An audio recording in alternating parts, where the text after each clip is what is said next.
Welcome to the ThunderCast, your martial athletics podcast produced by the fans, for the fans. We're bringing you the thundering word on the thundering herd each and every week. So keep it right here. The ThunderCast is on the loose.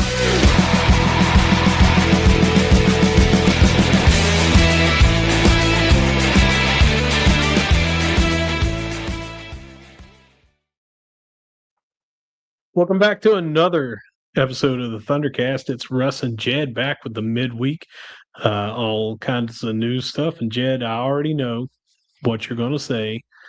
Yes, you held it down while I was out of the country. Thank you and KD. But I'm back now, and we got a lot of stuff to get going on. But how was it over here in the States? Man, not as good as what you had. I expected you to come back a little more tan than what you are, having spent some time on the beach, but not as good as you had it, man. So how was the trip? Well, I do look more tan when I don't have these lights blaring on me. I usually look real flushed out and everything, but I got a really good tan over there, but I also took care to not get burned. There's nothing worse than going on a trip and getting sunburned. So I definitely reapplied, but no, it was great. It was relaxing. I'm sure everyone watching and listening doesn't want to hear, oh, woe is me with my out of the country trip, but it was much needed. And my wife and I have not had a trip like that since our honeymoon. So 16 and a half years, we were due one. Yeah. Jeb, we got a lot to get into. Before we do that, I'm going to get a word from our title sponsors. Leasure Oliver PLLC. If you've been hurt in a wreck, call the law firm of Leasure Oliver PLLC. Find them at 304carwreck.com. All right, Jed, the news keeps cranking out. And I was gone. You and KD had plenty to talk about last week. There were some other things that could have been mentioned in and around the herd that we wanted to save for this week.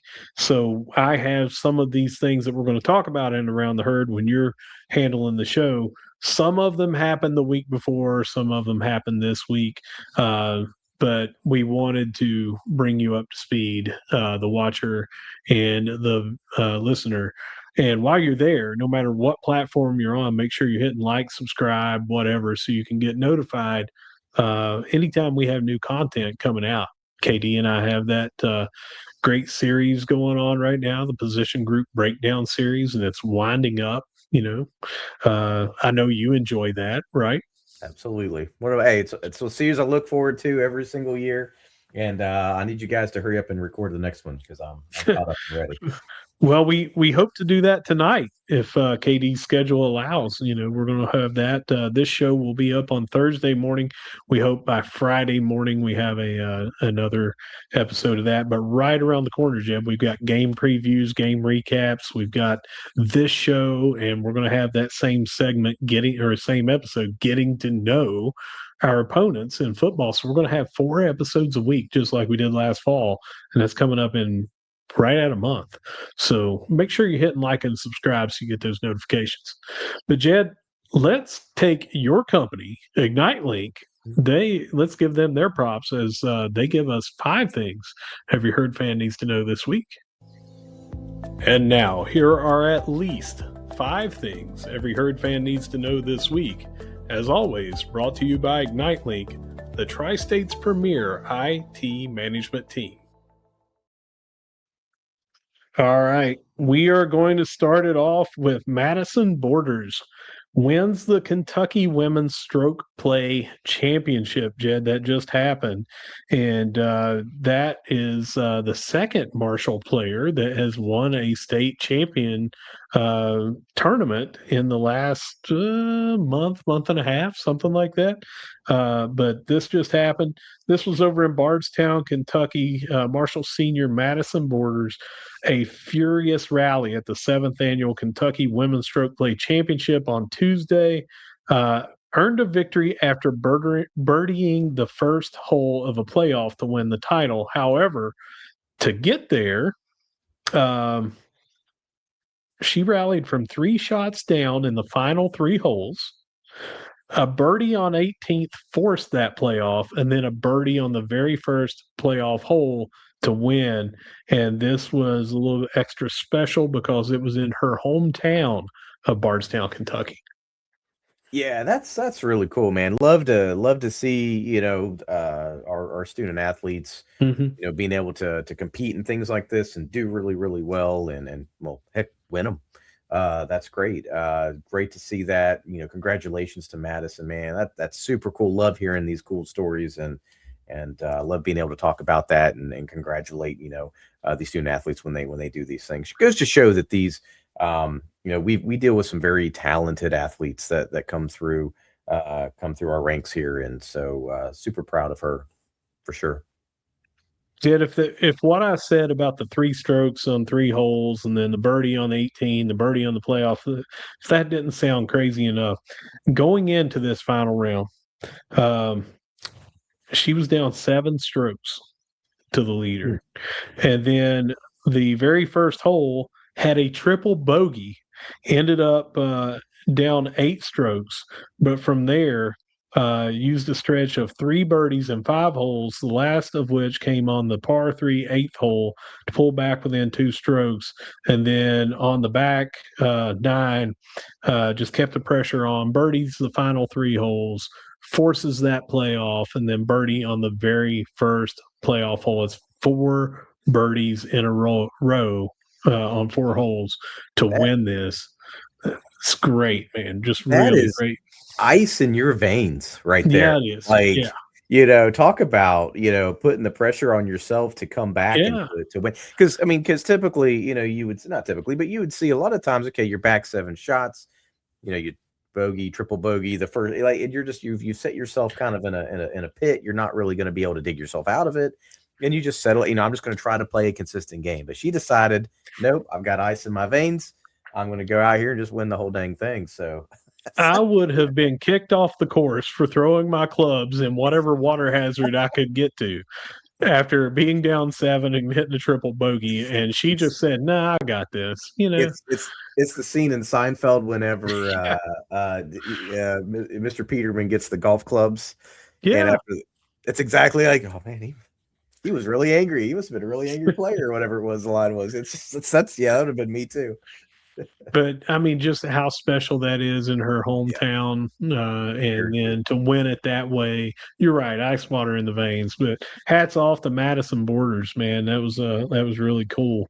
Number 2, we're going to keep it with golf. Women's golf has 6 athletes named WGCA Academic All-American Scholars. Madison Borders was one of them. I'm going to mention her first.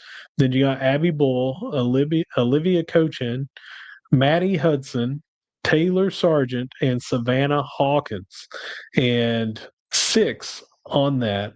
But here's a little bit about it.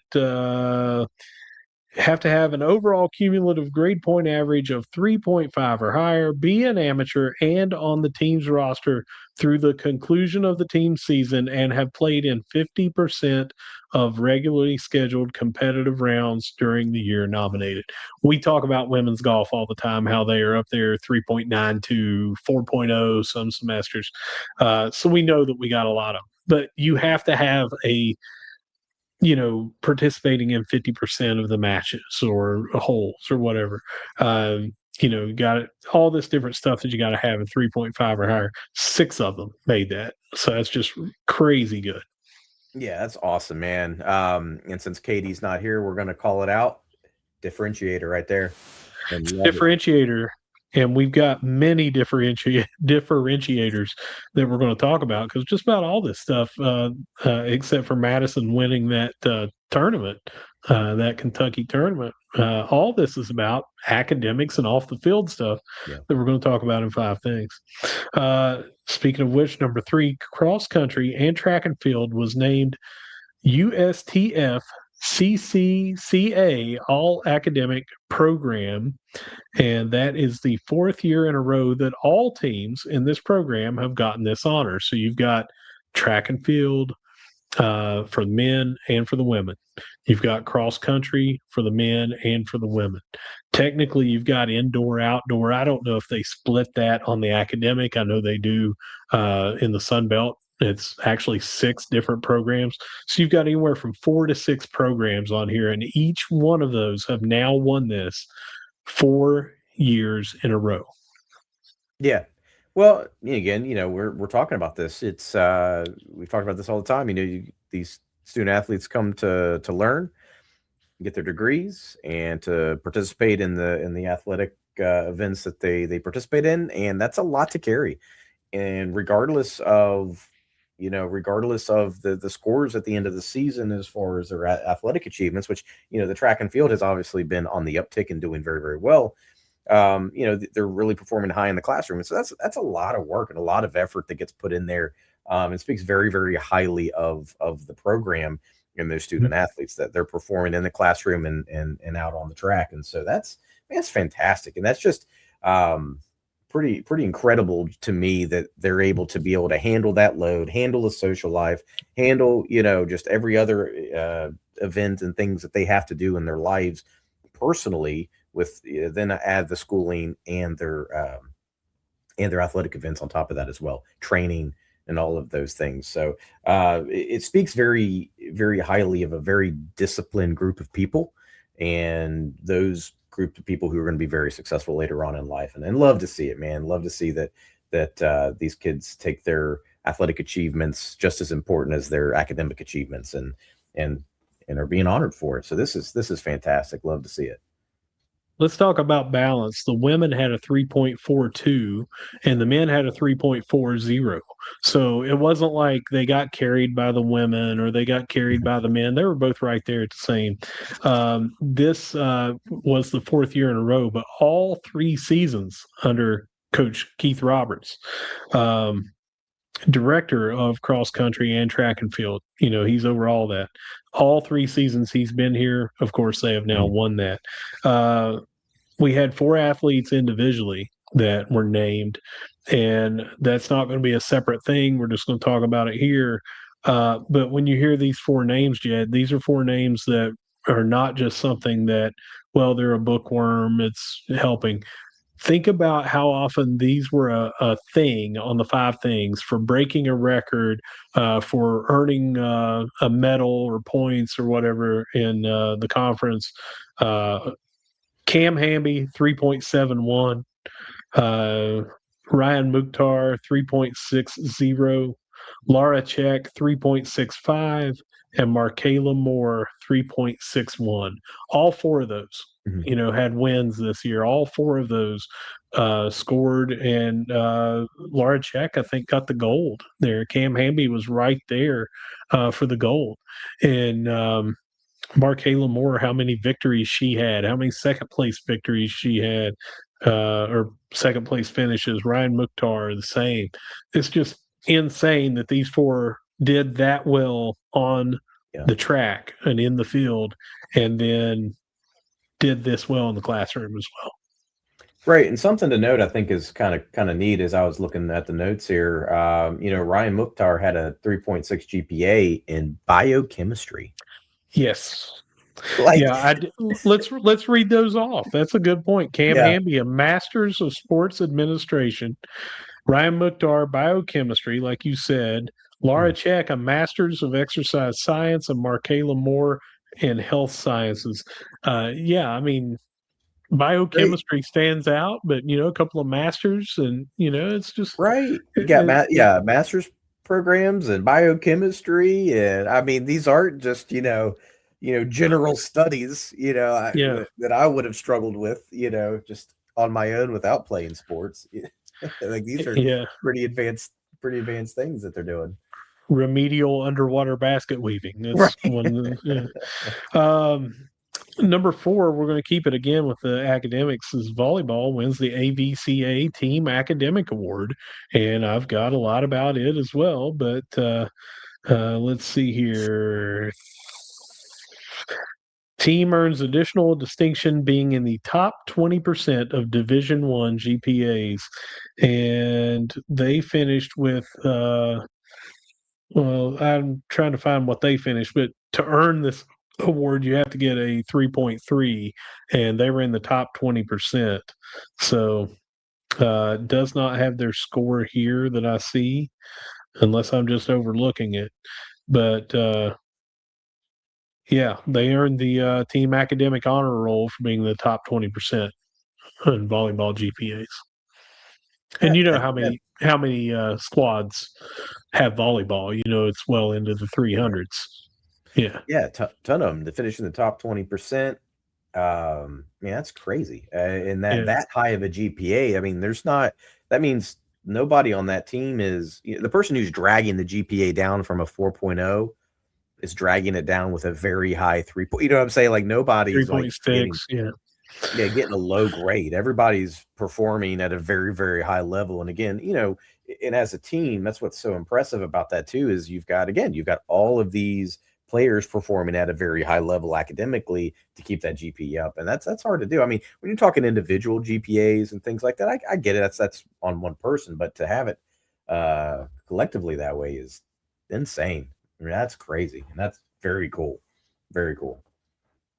All right, our fifth and final thing, not academics, but it's still off the field, and it is another differentiator. But number 5, Carlos Del Rio Wilson, named to 2026 All-State / AFCA food, or not food, AFCA Good Works team nominee. I don't know why that auto-corrected to food on the notes, but it is Good Works team. And this is about stuff you do with community service, academics, athletics. He was one of 113 FBS players and 175 total players and coaches who were nominated for this 2026 Good Works team.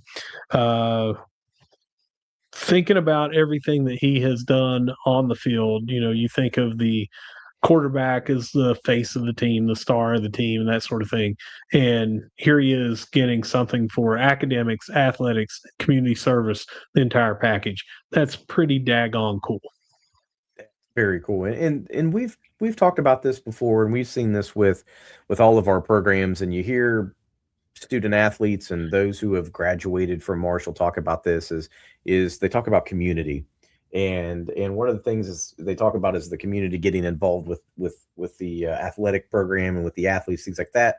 But then also on the flip side of that, you see a lot of now the athletes, and this has been ongoing for a long time, but the athletes are involved in the community themselves as well. And sure, and that and in a time where like NIL and revenue sharing and all of those things that we've talked about, and where it feels like a lot of times these student athletes are just in it for a paycheck, and they're jumping around schools and entering the portal. One of the things that we have done a very good job on is getting players that are very interested in being involved at the program here at the university from in a community involvement level, and not so it goes beyond just. And I'm not saying that's why these student athletes are here to get a paycheck. That's not what I'm saying. What I'm saying is, in spite of those bad, we see it at that high level with the high school, with the high level. That gets the headlines, right? It gets the headlines. Kid makes millions of dollars going to a school to be, whatever position. And so these, they're going to leave the program they're at to make these millions of dollars. Like, we've got student athletes here that, we want to take care of them in that capacity and deserve to be taken care of in that capacity, but are here, and not just for that, they're here to be involved in the program, involved in the community.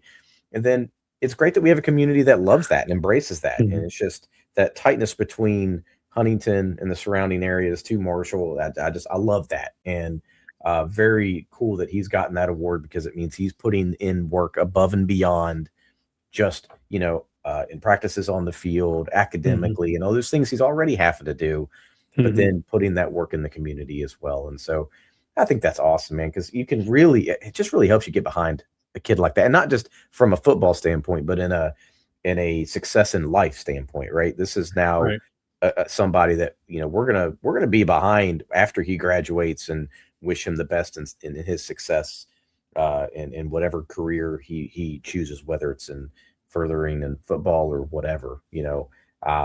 It really, there's a lot of buy-in from both sides, and I love that, man. It's just very unique and special about this area, and that's such a cool award. The latest Inside the Thunder, which is actually brought to and made possible by Ignite.link, Max Yates. And Max talked about the bond that he had with the players here, and every question and every answer led back to Huntington. It was all about Huntington. It was about Marshall, the school, but it was Huntington, the community. What is something that, keeps bringing you back? And it was the community and things like that. These athletes are doing this community service, which is only binding them to Huntington even more. They're bound to their alma mater, but they're bound to this community. And it's us people, the fans, but it's also these wonderful organizations that are helping the community that they're getting involved in to do this community service. You have to thank the coaches for instilling that in them. The athletic department, Gerald Harrison, and before that, Christian Spears, instilling that in them that, hey, we are going to partner with these people in the community, and then we're going to do that. And this and the academic side, everything that we've talked about here today, these last 4 things in this 5 things, is something that people in the community and Marshall alums should be proud as a peacock for hearing all this. Is, hey, here's all these academic awards our athletes are doing. Here's this community service and academics and athletics award that our star quarterback was named a nominee of. And by the way, Toby Payne was our nominee last year. So, we've got high level performing athletes in football that are getting nominated for these awards. They are not saying, you guys go do the community service. They're leading by example, man. They're out here doing it. Every single thing that you said and what Max said in there, by the way, if people have not listened to that episode of Inside the Thunder, or watched that episode rather, because it's a YouTube exclusive, you should get over and do that. You should watch Max Yates. He's an all-time legend here, and it's one of the better Inside the Thunders that I've had the pleasure of watching. KD did a great job with that, but Max did an even better job with his answers. So I'm going to plug that, but let's get back to Carlos Del Rio Wilson, star quarterback, Southern or SBC Sunbelt Conference Offensive Player of the Year for the preseason. Everyone talking about him being the best quarterback in the conference, coming back. And, he said that he has a goal of wanting to beat the SBC passing yard single season record. And here he is nominated for a community service award. So just love to see that. Yeah, absolutely, man. Just really, really excited to see Carlos this season out on the football field. But man, really great that he's taking of his time and effort and energy and things like that to be involved in the community and going really above and beyond. And that's huge. And Marshall fans love that, and the community loves that. And I'm glad that in this NIL era and all this, with all this stuff, that there are still good quality, just good quality people that come to a program like Marshall, buy in wholeheartedly. And I love that. And I'm glad that they can see the value of a school and a community like Huntington and Marshall, and hopefully us as fans can appreciate that and do what we can, right? That's why we always plug becoming a Big Green member. That's right. Why we always plug, going to these events or donating to these events and being involved. And whether it's $5 or, $1 million, get involved, because this is what we're shooting for right here. We're shooting for championship level seasons and quality student athletes that want to be here and give back to the community and are involved in the community. Right. So, that's what we want. So let's put our money where our mouth is. And for those of you that listen and aren't Big Green members yet, go sign up. Jed, that does it for yet another week of 5 things every Herd fan needs to know this week. And as always, made possible by ignite.link. What a great 5 things, man. I always, again, we talk about this all the time. Like, during the summer months, are we going to have things to talk about? Well, shoot fire, man. You guys are putting out 3 episodes a week. Yeah, I'm only involved in one. There's all kinds of stuff going on. Back in February probably February of 2022 when we were brainstorming about starting this podcast, and it officially started April the 1st. The first 2 episodes actually got launched on April the 7th, but that was one of the things that we said we were going to have 5 things every Herd fan needs to know this week, that was going to be a segment. And that was conversations between KD and I. Was like, what if you don't have 5 things? The very first week, I remember, coming up the 5th thing, I just, because I thought it'd be a funny joke. It's an inside joke between me and KD, but the 5th thing was Randy Moss called me dog once in college. And that was one of the things, Yeah. But from that point on, you start looking at the news, there was at least 5 things. And we say it right in that intro. Yeah. At least 5 things every Herd fan will need to know every single week. We're not reaching for things. We're not creating things. There are at least 5 things. And it's not just about football. It's not just about basketball. It's not just about soccer. There is something that the Herd fan can follow every single week. And we try to be that news aggregate for that. And again, thanks to ignite.link. Yeah, I love it. Glad to be a part of it, man. And I'm glad I put in all the hours you guys do. I'm just here until you decide to replace me with somebody who knows how to pronounce names. Oh man. Well, this week we do have some things to talk about in the round of herd. So let's go ahead and take it around the herd. Brought to us by Layer One. And now, Layer One Solutions, your experts in business connectivity infrastructure, takes you around the herd. Well, as we know, Russ, the recruiting never sleeps, it never stops, and it must go on. So around the herd this week is going to have a lot of recruitment news. We're going to talk about it. We're going to start with baseball. We signed a handful of players. We signed Ismael Barrio. And again, until we find somebody who can pronounce names better, this is what you get. Transfer from Mercer. We also signed Santiago Carrillas, a transfer from USF. Nolan Feet, transfer from St. Bonaventure. And then Matthew Rollison, transfer from Presbyterian. So we got looks like four guys in. Don't know if you've got some stats or some things you want to talk about with those players, but rest thoughts on that. A little bit. Coach Bills tweeted that the roster is now set, and I think that was after the Barrero announcement. That before Barrero's name was announced, I think when he announced that he's coming to the herd, you know how he does that, has the running buffalo. That he said that finalizes our roster. So barring anything, injury, there are no more red shirts. That 5-and-5 rule is now going. So barring some kind of injury that would take somebody off a roster, or barring someone transferring very late or deciding to medically retire or something, we have no more spots, and this is it. But we bring in Barrero as a right-handed pitcher from Mercer. Carrillas is a catcher from USF.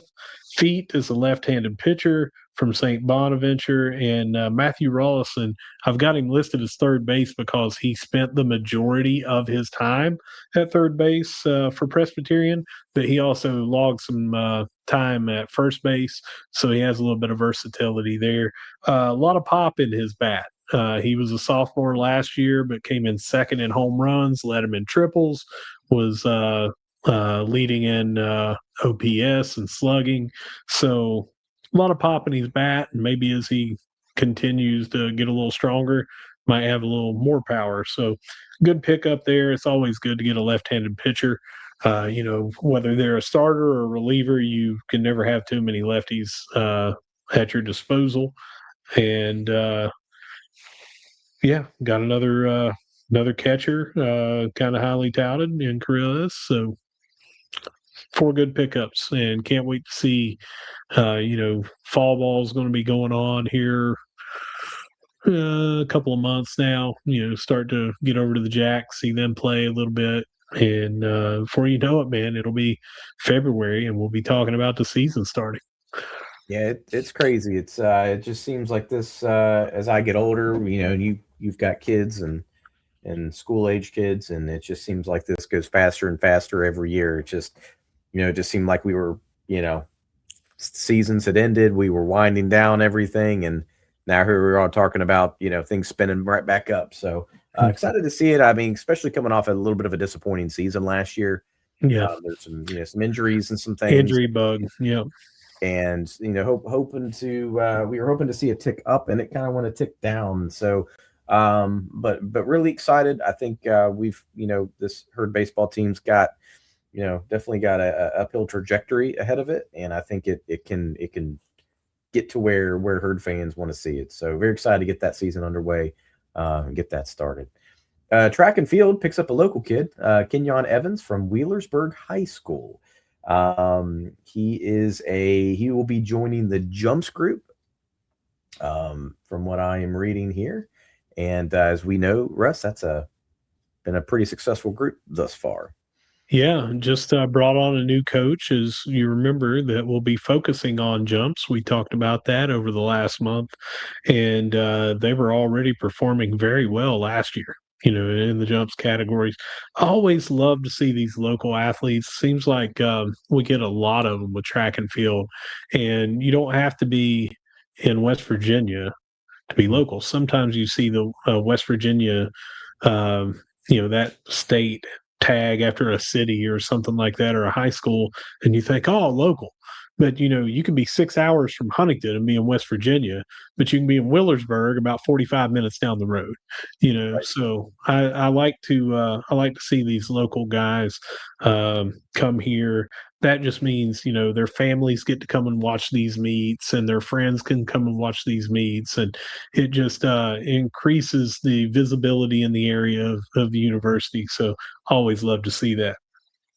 Yep, absolutely. We're going to just jump right on over to men's soccer. It just seems like, I feel like our roster is sitting at about 200 players right now. From all the pickups, it seems like we're getting. But we signed a few more. We signed Stan Claver, a transfer from Missouri State. Briar Wagner, locally right here in Huntington from St. Joe. Then we signed Ramado Lewis from College Dreamers. All right, so we could look up stats at Missouri State, because that's a thing. But you're not going to see as much about, college dreamers. We talk about this all the time as, there are just not any sites out there that cover it in depth like the basketball and football that we have here, with recruiting and things like that. But I can tell you about Briar Wagner from St. Joe's, because he was the West Virginia Player of the Year 2 years in a row, over 140 goals. This kid is just, his dad was the coach there, local. This was announced a long time ago. It's just now the ink is dry this week that he signed, and it's official. But if there was one player that you wanted to get in the state, to me, it would be Briar Wagner. And to see Grassy get that kind of a weapon that's right here local, and that the coaches were in on that recruiting over here, watching as much as they could, and things like that. For him to come here, that's huge. And we just talked about Kenyon Evans in track and field coming from Willersburg. Well, we're talking about 3 minutes across town here from St. Joe to Right. Marshall's campus. That is just absolutely huge. All of his family, friends, classmates, they even said it. I watched the press conference when he did the signing, and they said, we're all going to get our season tickets and, be there cheering you on. How great is that, man, to pick somebody that's here locally, but also the number one player in the state? Yeah. Well, it goes back to we've continued during Grassy's tenure to have that local flair. When that talent is there, I mean, we've gone halfway across the world to find talent. But how cool is it when there's recognized talent locally that we can pull over too? And then that, and that's and again, this isn't a I want to be careful what I'm saying here. This isn't a well, let's bring the local kid in and because he's not he's not as talented as these guys, but let's just get him because he's local. No, he was good. Yeah, so I don't want to say anything like that, but it's when there is recognized. Well, for one, it speaks to that there is talent local that comes through here from this area, and it's even better that we get to pick them up when we do have that talent come through here. And great that it's always cool. You can root a little extra harder for a local kid. It's especially for those that know them personally, family and friends, and those he went to school with. To kind of be able to continue cheering him on through his collegiate season and staying local. With a national championship caliber team ain't so bad either. It's not so bad. Hey, we just had Ryan Holmes here, and he was a fan favorite, and he ended up, by the time he left here, huge contributor and everything. But I look for similar and more out of Briar Wagner. So it's just very, very cool to get the number one player in the state from right here. Yep, very, very cool. So, well, Russ, that is all that I have for Round the Herd, and some great pickups. A lot of things to talk about this episode. A lot of news, even though we're in the dead middle of summer. But that wraps up that Around the Herd segment. Hey, we're in the dead middle of summer, and we've said it a couple of times, but we are days away from having soccer played, men's and women's, right down at the vet. And we are even less days away from having fall practice start. It may have even started this week. It might be Saturday, August 1st. I can't remember what the new rules are with the changes and everything. If it's still got to be August 1st or if they even started this week. But it's right here. I mean, we are days away from Saturday at the latest. And, August the 9th, I think, is the first game for both men's and women's soccer. So, Jed, we're in not the middle of the summer anymore. We're at the tail end of it now. Fall sports are getting ready to start. Yeah. Which means we're going to have a lot of news and a lot of updates to bring you. And so if you have not liked or subscribed or shared, please do so. As Russ said at the beginning of the episode, we would really appreciate it. There's a lot of content being put out for the fans. It's free. Share that content as well. It's free. Yeah. Just please help us out by doing that. We really do appreciate it. We're going to continue to do this, and there's always new things that Russ and Katie are working on, and they're so kind to let me drag in behind and help. So, but very cool things coming up in ThunderCast future, especially with football and tailgates and all kinds of stuff. So, subscribe, like, and please share with all your friends. All right, Jeb, before we get out of here, I do have one little announcement. It's been all over social media at various different points out of the year, but I want to talk real quick. The ThunderCast is looking for some help. We're growing, and we can't keep doing it just with us three. And what we are looking for, hopefully, some student interns. Journalism, mass communication would be ideal. And we would like to work with the school to get you some intern credits and experience. But we're looking for some people to help do some live production things. But website, writing some articles, doing some behind the camera work, and doing some production work.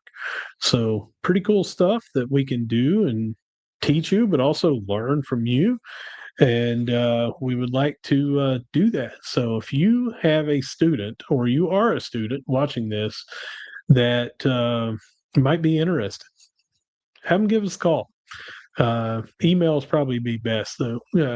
Hit us up at ThunderCast_or ThunderCast thundercast.pod@gmail.com and just let us know you're interested in that. And then we have a paid position that we're hiring, and it's part-time work, but it's every home game Marshall football. We're looking for a tailgate coordinator, and that's not someone that is actually like coming up with, hey, let's do this food at the tailgate or whatever. Trust me, I've got that covered. What we're looking for is someone to get the gear and the equipment from across town, take it to the stadium, help set that tailgate up physically, help coordinate with the vendors that are coming over, the caterers, and then the guests and everything. Everyone that's coming to the tailgate, you'd be the point of contact on there, help document that tailgate, and then break it down after the games and disassemble and take it on back. So we are hiring for that. You get to hang out with us and tailgate the whole time. You get to go to the games, but you get to make some money too. So if you're going to be making the games and you want to get a little extra time and extra money in, we can do that. And if we can have that person do some of the behind the scenes production, we would just add on to their pay a little bit to do that as well. So even if you're not a student and you want to do that, we do recommend that you have a truck or access to a truck for all the gear that we have. Reach out to us as well. Again, thundercast.pod@gmail.com. But Jed, that's it. Got anything else? Nope, that's all I got for today, man. Well, you did such a great job. I did watch and listen to your and KD's episode. You did such a great job taking us out last week. I'm going to offer you to take us out again, and you get to close us out. All right, man. To do it in front of Russ, man, I don't know. I'll have to put my best effort forth here. But whether you guys see us at the Cam, whether you see us at the Jack, or whether you see us setting up our first tailgate for the awesome tailgate that we're going to have for the first game at the Joan, wherever you see us, we're going to be saying, "Go Herd." You did great, Jed. It's the Thundercast, and we'll see you in a day or two.